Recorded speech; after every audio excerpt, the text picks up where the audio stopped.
a decision very early on in my career to actually look at different industries. I didn't want to go into the same industry twice. It was a conscious decision, a hard one, because it was during a time when people were looking for specialists versus generalists. But I did think that that's what I really wanted to do because it was my passion. I wanted to learn as much as possible. And then this whole idea with brand and marketing is that your skill sets are transferable. And I've absolutely enjoyed that journey. So if you look at something like hospitality, I've learned a lot about brand standards, about how they apply the brand, and they are so consistently good at it. I've taken that and now tried to apply it in insurance. I know it sounds a bit crazy, but it does pay off. So this richness that you get from moving across industries is something I would recommend to anyone.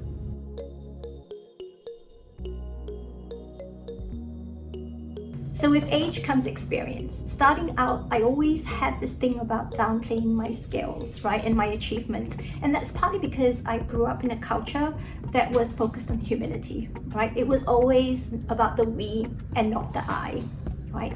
But having, worked in other markets, the UK especially, I've realized that I have to sell myself. If I don't sell myself, nobody else is going to do it for me. And for a brand person, that should be obvious, right? And I also think with women, we have a tendency of looking at a job description and going and ticking off the skills that we think we can do now versus looking at it and having the confidence to actually go, I can learn on the job. And I think there's this statement that Richard Branson makes, which is all about if someone gives you a job or an opportunity, just take it, say yes, and then figure it out later. So we need to get better at doing that.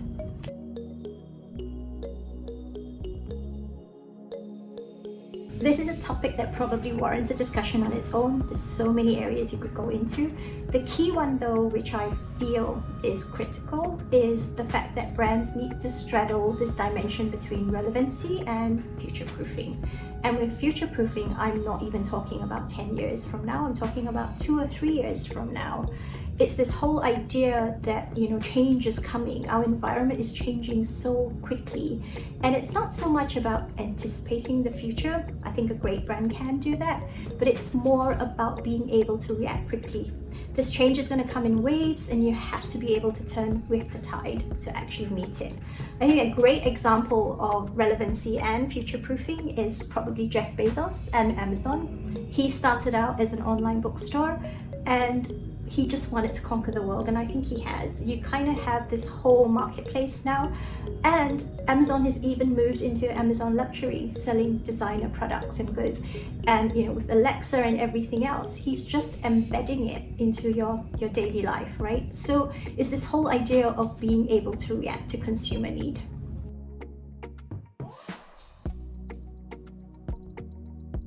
So this is stemmed from my decision to move from industry to industry. And the piece I've got out of that is that the greatest skill you can actually have is the ability to adapt. And in our changing world at the moment, things are moving so quickly. COVID has also given us a new norm.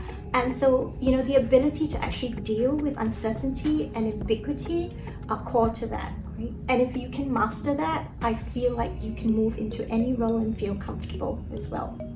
The other thing I've learned, and I've tried to do along the way, which may sound strange, is I've actually tried to make myself dispensable in any role.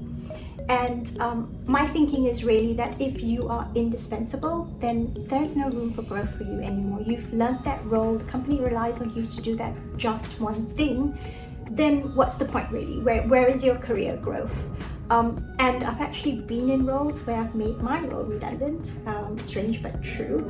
And I do believe that, that's a privilege, right? The privilege of being able to do it well and do it right and then hand it over to the next line of leaders.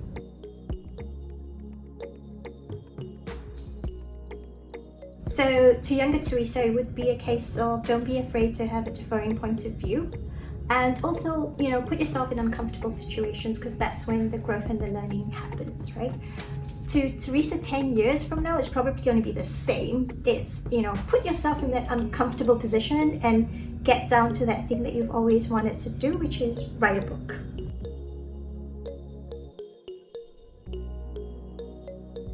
COVID has shown us how critical fintech is. And there's this idea of decentralization, right? Which means that financial services are no longer the domain of financial institutions.